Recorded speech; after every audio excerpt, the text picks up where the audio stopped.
Please join in singing the hymn, Healing River of the Spirit, found in your bulletin.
Please be seated.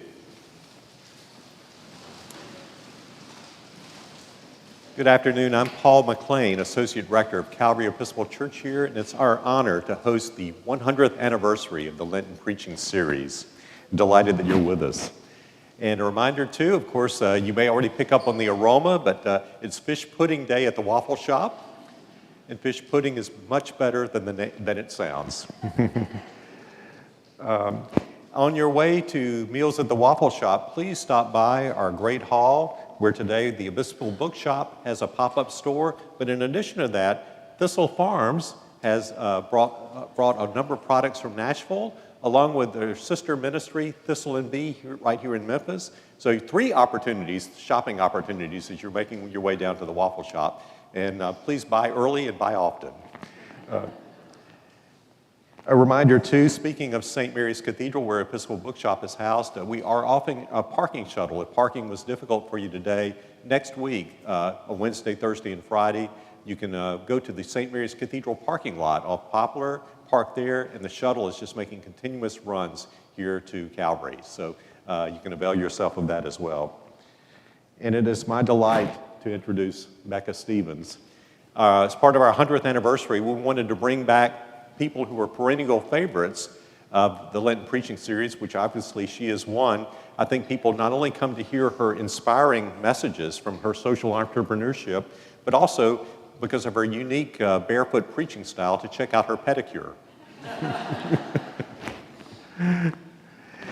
We're delighted.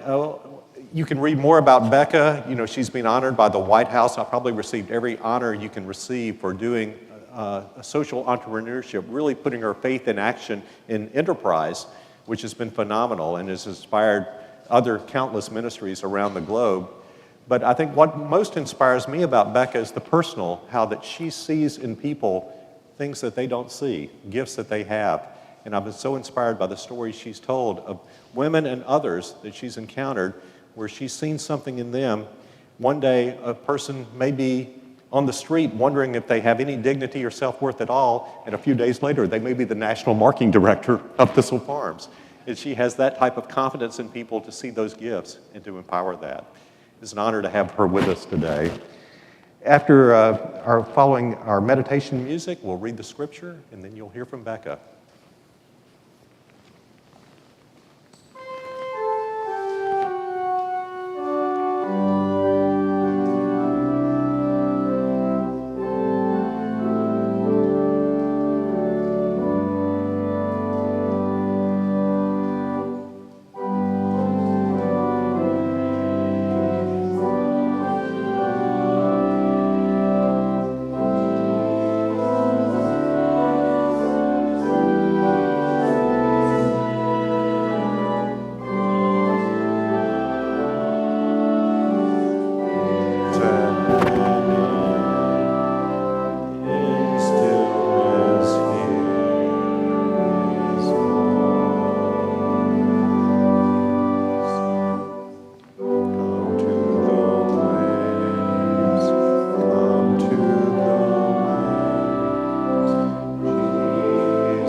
A reading from the Gospel of Matthew. Then Jesus was led up by the Spirit into the wilderness to be tested by the devil. He fasted 40 days and 40 nights, and afterward he was famished. The tempter came and said to him, "If you are the Son of God, command these stones to become loaves of bread." But he answered, "It is written, 'One does not live by bread alone, but by every word that comes from the mouth of God.'" Then the devil took him to the holy city and placed him on the pinnacle of the temple, saying to him, "If you are the Son of God, throw yourself down, for it is written, 'He will command his angels concerning you, and on their hands they will bear you up, so that you will not dash your foot against a stone.'" Jesus said to him, "Again, it is written, 'Do not put the Lord your God to the test.'" Again, the devil took him to a very high mountain and showed him all the kingdoms of the world and their glory. And he said to him, "All these I will give you, if you will fall down and worship me." Then Jesus said to him, "Away with you, Satan, for it is written, 'Worship the Lord your God and serve only him.'" Then the devil left him, and suddenly angels came and waited on him. The word of the Lord. Thanks be to God.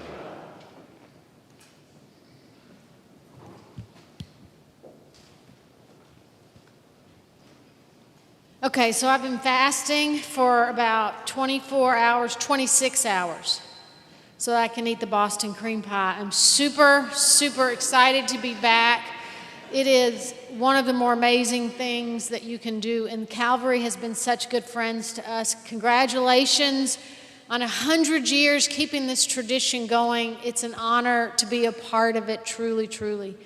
And I love that you guys are embarking on a capital campaign and that you're going to be even more present and outward facing in the city. What a beautiful thing. I got to come today with beautiful Kim, who is the director of the store in Nashville, Tennessee, where she sells about $1 million worth of products a year just out of our retail store, which is amazing. And one of the directors of the national network, Taria Moore, who is traveled with us today, so we have an A team. So please, any questions you have or any way that you want to engage, these are amazing survivor leaders of Thistle Farms who have really spread the good news that women heal and women come off the streets. As far as my barefoot, I just want to address that side comment. If you look from the 16th century on, there's a whole tradition of decalced nuns who, when they take their vows, they take off their shoes to be in solidarity with women on the streets. It is a beautiful tradition. You should all practice it. Sometimes people say, like, why do you take off your shoes? Why do you take off your shoes? But an equally good question is, why are you wearing shoes? So I just would ask you what it is that makes you keep your shoes on all the time, because it's super fun to take them off. I think Lent is revival. That is where I am this year, that Lent is a revival experience. That revival starts in the desert. That it is that place where we have this experience of Spirit that revives us. And in the gospel story, that revival has its crowning moment on Good Friday, where love is crowned. The logical conclusion for that revival is the Alleluias on Easter morning. But this, in the desert, in this space that we read about this morning where Jesus is entering into that ministry, is where revival happens. So how does revival happen in the desert might be one of the things we could reflect on. Why the desert? And I think the first reason is that the desert is a place to remember we are light. There's nothing like the desert to remind you of the light in the world, where you see the stars brighter than anywhere. To remind ourselves that it is the tiniest bit of light that can carry us through the darkness. And that we have been called to be that light for others in their deserts. Many of you who've been around for a while have met an amazing leader at Thistle Farms called Ty. And Ty came to Thistle Farms almost 15 years ago, experiencing a lot of what the women who I have been just so grateful to walk alongside their journeys for more than 25 years now. Ty came and shared the story of, early childhood trauma. When she tells her story, she talks about trying to hide from her stepfather in middle school and wasn't always successful. And how by the time she was 16, she was trying to get in and out of cars, figuring out which ones were safe, and she wasn't always successful. And she was part of a sting. She got sentenced to many years in prison. There was one outstanding charge, but they let her out, and she came to Thistle Farms, and she became the candle maker. She was the one bearing the light. I remember one time she went with me to the Daughters of the King Triennial in Salt Lake City. And the gift for the triennial was when Ty walked in, everyone had a candle lit. So there was like 600 beautiful candles that she had helped make. Kim was a candle maker before Ty, right? After Ty. So Ty had one outstanding charge. She was doing what she was supposed to be doing. She was bearing light in this world. She was making restitution with the courts. She was restoring relationships with her family. She was paying taxes. She was costing the city nothing. And she was doing the heavy lifting of recovery. But she had this last charge. She went back and they sentenced her to 14 more years. So she left Thistle Farms and she went into the prison system in Tennessee for about 3 years, when finally the advocates and attorneys that had been employed to help her got her back out, and she was put on parole. The next day she came into Thistle Farms when she got out, and she started making candles again. And then I saw her doing that. I was like, how are you doing that? How are you not so mad that we decide when justice starts at 18, where people have failed you over and over again, where our community has abandoned you, where you were put in time out for more than 3 years to sit in a cell? Why have you not just said, forget it? She's like, I love it, and I love community, and I want to be a part of this. And I'm like, you could teach a master's course in forgiveness that we could all learn from, that I need to learn from, of the stupid things that I've held on to. So last week, I was not having a great day, and I looked down and I have a text, and it's from Ty. And she says, "This week I am off parole after another 10 years of waiting. And the first place I'm going, Becca, is to the passport office, because I have a lot more light to shine in this world." It's a remembrance that sometimes, even if we are light, it can take decades to let it shine. It finds a path, but it's hard to do sometimes. And we have to do that over time and through seasons. We don't have to always be inspired and it be bright and sunny. Sometimes it takes a long and circuitous journey to figure out how it is that light can shine, but we can't let it go out. Today is also the anniversary of the bombing in Kiev when Russia invaded. And Thistle Farms, if all of you that know Thistle Farms, we have a program in Nashville, we have residential programs, we have sister communities around the country, like in Memphis, where more than 600 women have long-term free beds, but we also have global partners. And we start new programs with women who have undergone suffering, abuse, the violence and vulnerability of poverty and human trafficking. And you know there is a huge link between women who are refugees and women who are trafficked. That connection has been there forever. And one of the things that we need to do is continue to help people remember that, to connect human trafficking and women without identity and country, who are the most vulnerable that you can be in this world. So after the bombing started, we got a grant, and we began a program called Love Rises. And a woman named Marina, who lives in Kiev right now, she's from eastern Ukraine, like all the knitters who have to flee their homes, who lost family members, who were devastated, leaving anything they knew. And they wanted to knit together. It started with 6, they're now at 8. It's called Love Rises, and they knit blankets. What I learned through them and through the work that I've been doing is that it is the most desolate places that it's the hardest to get light into. You know you can't take a candle into prison, right? It's not allowed. That beautiful light that we don with our altars to remind us of the dancing spirit and the light, you can't even take it in there. And the women in Ukraine were knitting and knitting and knitting, and finally they said, when the bombing began in earnest again back in October, what they really wanted for gifts from us are headlamps. There's no light in the bunkers. And if they were going to knit, they needed headlamps. And I woke up this morning to a WhatsApp text from Marina, the head of it, who have been working for a year, and she said, "Please tell everyone that we want to thank the people who have supported us through this darkest time, through our desert time, with the threat still looming of imminent danger. That you bring us hope, you bring us compassion, and we survive on hope and compassion right now." And so we have dawned on the altar. I brought 5 blankets with me that they have knit in the bunkers in Ukraine. Now, these are expensive. They're like $300, but I promise you they cost thousands to make.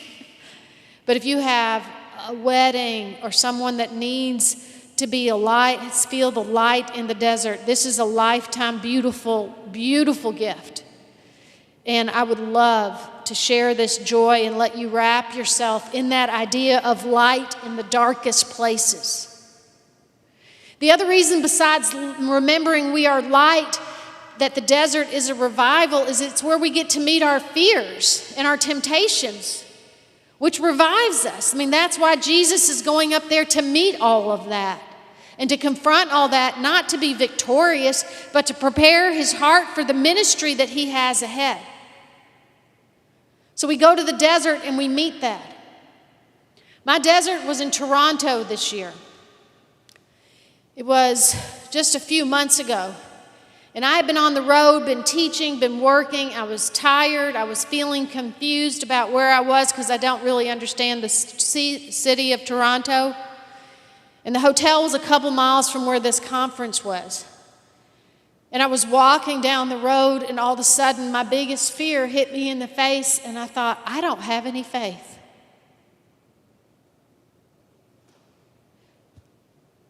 I felt like I had no faith. I couldn't remember, and I was walking with that fear for a minute, when all of a sudden, out of nowhere, a huge black squirrel appeared that I put for you in the bulletin.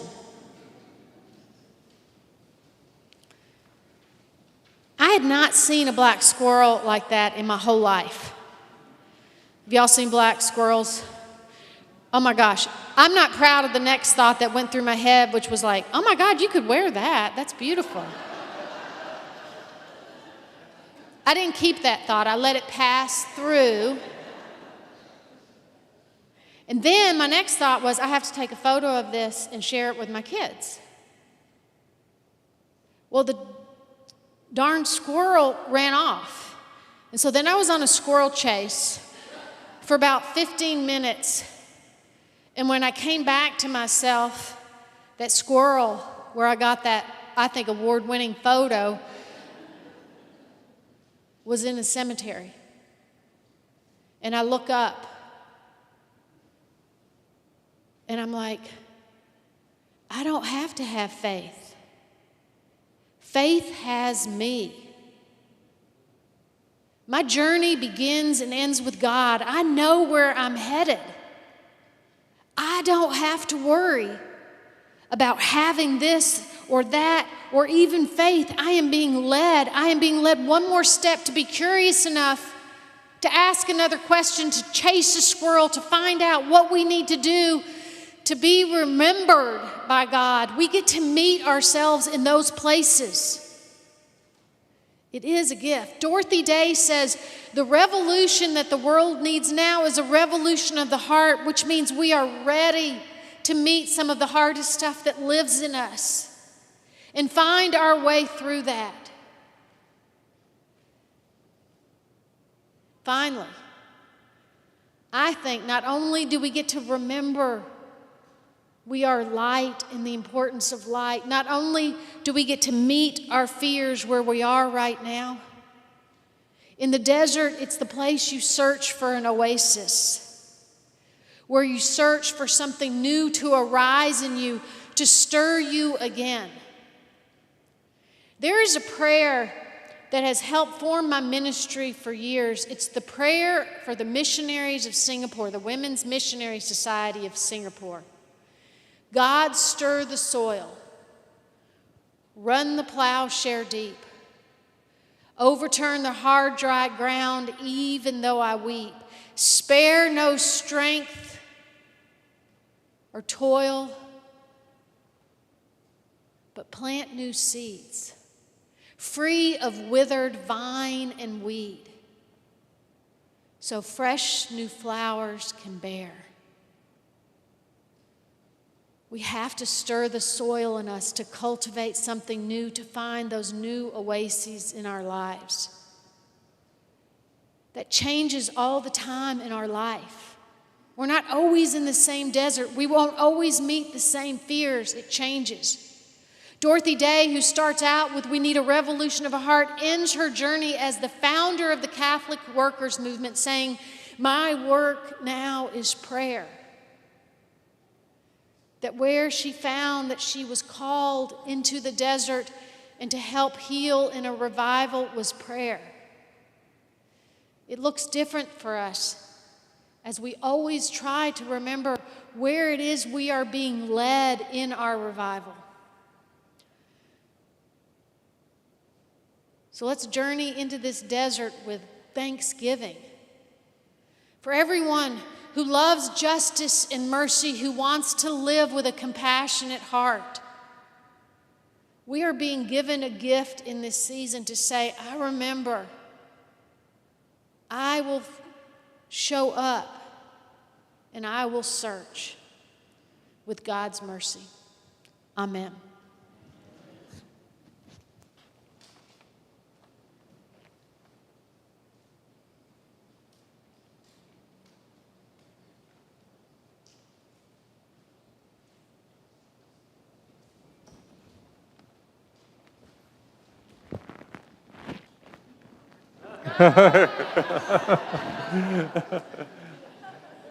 Becca will be here to greet any of you as you leave. You should touch this. It's the softest blanket. It feels like a kitten's belly. Bringing light into the darkness. Let us bless the Lord. Amen.